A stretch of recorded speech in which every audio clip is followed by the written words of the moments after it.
Alrighty, good evening everyone. Meteorologist Michael Wilhite here with Southern Indiana weather. It is 7:45 here on Tuesday evening, February 25th, 2014, 7:45 Eastern, 6:45 Central Time. Tonight's video update is being sponsored by High Voltage Mobile DJ Service. You can contact Nathan at 630-9465 or make sure you visit him on the web here, djhighvoltage.com, and tell him Southern Indiana weather sent you. We got a mess headed our way here tonight, folks. I've got the regional radar in the loop, and I've also overlaid what we call the 500 millibar heights. Don't have to understand all the science of that. Just understand what I'm doing is using this for tracking, and what I want you to notice is this mess of snow is essentially following these 500 millibar lines, and that's one of the ways that these charts are useful. But notice how that happens. If that's the case, then notice right where that takes the snow tonight. Yeah, not a pretty picture. We're used to it though, aren't we? In fact, some of us are already underneath of a winter weather advisory tonight, officially beginning at 10 p.m. and lasting through the overnight hours to about 6 a.m. or so, I believe. But for all practical purposes, some of us even have some light snow showers in the area right now, so just to understand that's here. Wind chill advisories well up to our north. Now, we're going to have some cold wind chills ourselves here tonight. Not quite as cold as they're experiencing up there. Wind chills certainly below zero are possible tonight as this moves in. Temperatures in our air network, though, are already in the upper 20s to the warm spot in Evansville being around 30. So certainly cold enough for snow as far as that goes. As far as accumulations are concerned, the one good thing I can say about this to you is that it looks like basically less than an inch of accumulation to be expected with this. Let me just go ahead and show you future radar and get this out of the way, and you'll see exactly what I mean. Remember, the lightest shades of gray here are just light snow showers. That's mostly what it keeps over us tonight through these overnight hours, okay? And then as we go into the overnight hours, it sort of fizzles out the closer you get towards the morning hours. So, it's not very aggressive with the snowfall accumulation there on the high-res NAM. The HRRR model, what we call it the HRRR model, this is the highest resolution model we have. Here we go through the evening and overnight hours. Again, the same type of thing. If I just put this into motion, you see a little bit of light stuff moving through, but this only takes us really through 4 a.m. as far as this model. It's a very short-term model goes right now. Again, it's not very aggressive tonight with our totals either. Alright folks, my apologies. You may see this video be paused and restarted up a bunch of times tonight. I'm having some coughing spells.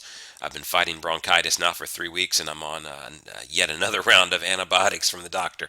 It's the winter season that won't end. So for those of you that are saying, I hate the cold weather, I sympathize with you. I've been sick for 3 weeks off of this, but that's unfortunately how this winter has gone. And I wish that I could give you some warmer weather in sight, but unfortunately, I just don't see it. All right, let's take a look at what the GFS is saying.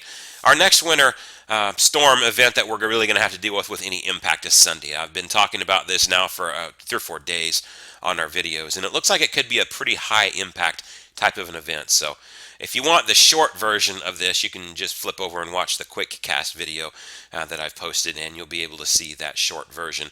Well, it's not overly short, but it's only about 6 or 7 minutes, and it takes you through tonight's event and everything you need to know. But what I want to do in this longer video is take you through the data as we know it for what to expect on Sunday and give you the latest in thinking, because unfortunately the models are all over the place on this. And so let me take you through the GFS. Now, at this stage, what I'll say is the GFS, when it's 3 to 5 days out in this mid-range, this medium-range stage, it's unreliable at best. This is it's well known bias. I have a good friend of mine who calls the GFS the goofus at this stage because it likes to goof up everything. Sometimes it'll latch on to the right idea 6, 7 days before the event, lose it in the 3 to 5 day range, and then by the time the day 2 range comes back on, oh, I should be going this because this is the right thing to do. So 3 to 5 days, which is what we're in with the GFS right now, we take it with a grain of salt. You'll see that with an extra grain of salt. I always say that, but with an extra grain of salt, and you'll see why here in a minute. Let me take you through several of the runs. Here's what the run was yesterday afternoon at this time, and you notice it started out as sort of a light snow event for us. The orange is sleet, pink is freezing rain, and the green is regular rain. It became a very very heavy sleet and freezing rain event for us, okay? And again, this is all starting out at the same times at 7 a.m. on Sunday morning, and I'm just pushing it through. The next initialization of that run up, this was from the 1 o'clock yesterday run. Here was 7 o'clock yesterday. Again, kept it with sort of a freezing rain, but you see the hints of actual rain moving in here with this. So that's a nice sign. Now take a look at this one. This is the one that initialized at 1 a.m. this morning. Keeps it as a freezing rain potential, heavy freezing rain, and then maybe a little bit of a peak of some rain moving in here along, mixing in with the freezing rain. Now, here was the model that initialized this morning at 7 a.m. We're starting off with sort of an all rain event moving down in here, but the freezing rain is very close into sort of our northern counties. Watch what happens as this moves through in time. And, you've got kind of a mix right in the area with that. Now, here's the latest one, what it said. This is the one that's initialized at 1 this afternoon. The one that initialized right now at 7 p.m. about 50 minutes ago is not done processing. Won't be available for this video. So this is the latest one we have available. And notice it's now mostly rain until the backside of the event where you get a little bit of light sleet and freezing rain moving through. So wide differences in what the GFS is saying are options for us at this point, folks. So with that wide range of options, it leaves the question, well, what's it going to be? Well, remember, the closer you get into that 3 to 5 day period, the more the GFS is going to lose sight of any semblance of touch with reality. And so, right now, when it's trending more towards rain, that would be nice, but unfortunately I don't trust it, especially given the other models don't agree with that at this point. The Euro had been trending towards more of a rain event, but now the Euro, which excels in the medium range, the 3 to 5 day being the medium range, the GFS absolutely sucks at the medium range. This is the Euro's, this is where it shines. ECMWF is what the acronyms are. It stands for European Center for Medium Range Weather Forecasting. And this is what it excels in. That's what it specializes at. Then we have the higher resolution models for the shorter term. Well, unfortunately, the Euro is trending in a very cold manner back towards the ice thing. Let me show you that. Just really quickly, let's talk about the options. With the GFS, you get more of a rain event type of this one.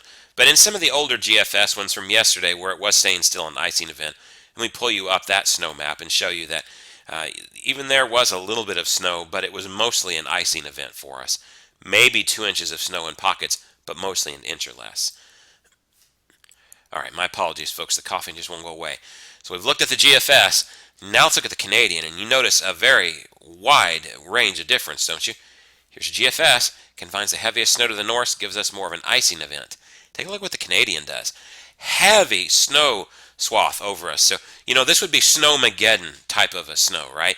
This is 12 plus inches for almost all of us in southern Indiana. The 6 inches begins in this purple mark, and then by the time you get into these pink shades, you're getting to 8 and 10 inches. And by the time you get into this little swath, you're getting to 12 plus inches, even a couple of feet up here in the Appalachians. So this is just absolutely ridiculous snowfall totals. The Canadian has said that multiple times this winter, and the Canadian's been wrong multiple times this winter. So I'm not sold on the Canadian solution, but it is one solution that's out there, and I pointed out to you that yes, some models are saying heavy snow. Some models are saying more of an ice threat. And then you've got the Euro, which is now trending more towards what the GFS had been saying. Let's ignore the GFS's rain idea for right now because I don't think it's a viable solution. It's just the outlier at this point, and it's in the stage where it can't be trusted. Now, at first glance, it looks good, right? Well, here's the Euro. Here we are at 7 a.m. on Sunday morning. The 540 line is well to our north. That's the rain-snow changeover line, so it ought to be all rain south of this, right? Sounds great. Let's take a look at 850 millibar temperatures. This is where the snow is produced. This line right here where you go from gray into your blues, that's the 0 degrees Celsius line. Freezing, in other words, 32 Fahrenheit. That's the rain-snow changeover line. Notice it's a little bit more to the south of the 540 line, but as I said, we use that 540 line kind of as a rough guide. Everything south of this would be rain. Everything north of this would be frozen precipitation. Take a look at surface temperatures, though. Here's the problem. It's falling as rain because we've got a warm surge moving into the upper layers of the atmosphere. But we're in the low 20s. We only warm up to a high of 27 on Sunday. And then the bottom starts to fall out beyond that, and we go down to a low of around 15 here by the time you hit Monday morning. So the reality is this is ridiculously cold. What does that mean? This means a heavy ice threat. And go back here and take a look through this. Here we are at 7 a.m. Monday morning. Let's just analyze it. You got a light green shade over us. That's at least a 15/100ths of an inch of in this first light one. But most of us down here are in at least the second degree light one, which is 2/10 of an inch of precipitation, liquid precipitation. Move it forward in time. A lot of us are in that same one, another 6 hours later. And again, here you go again, where it would still be in the frozen precipitation in this. So yeah, it's not out of question that we could end up getting, a good 3/4 of an inch of ice out of this, or maybe more out of this. So no, I don't like this solution. I don't want to make this hype it up to be something it's not. I don't want to scare you with this, because I'm not saying this is going to happen. But what I am telling you is, folks, I think this is going to be a major winter storm, and we need to start preparing for it now. I don't know what plans you have this weekend, but you might want to start thinking about some alternatives if you're not able to go anywhere. Get a heavy ice storm like this, power lines will certainly snap, and we'll be with thousands without power under a huge ice storm like this. Trees will fall down, and pretty on a practical note, driving will be almost impossible, so the region will shut down for a while. Is it going to happen? I don't know. I can't tell you that it is, and I can't tell you that it's not, unfortunately. What I can tell you is time to prepare for it is now, because it's not looking pretty, and the models are trending more towards that icy type of scenario, and that's what we don't want, but unfortunately, that's exactly what we are getting. And the Canadian temperatures, if we just take a look at the Canadian, can't grant you, the Canadian doesn't see the warm surge in the upper layers of the atmosphere, and so it falls as all snow rather than all rain and leading to an ice event. I'd still rather have that. But why can we get the heavy snow totals with that? Well, looky here, we're down to 25 degrees. We only warm up to about 25, 26 degrees at most on Sunday. So that would be snow totals on the order of 15-1 to 20-1 ratios when you're down to that temperature.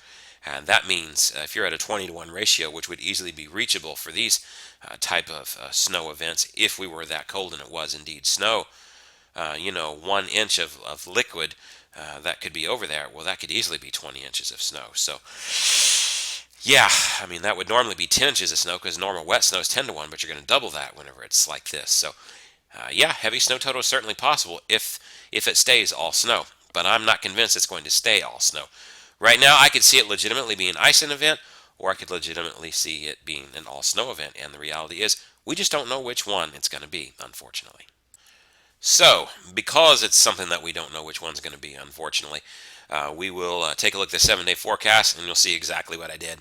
By the way, if you go to southernindianaweather.com, you can track these little snow showers as they move through tonight by clicking on the interactive radar button. We've got a great interactive radar product here for you to use, so please take advantage of that. That'll come extremely useful on Sunday with this winter storm as well.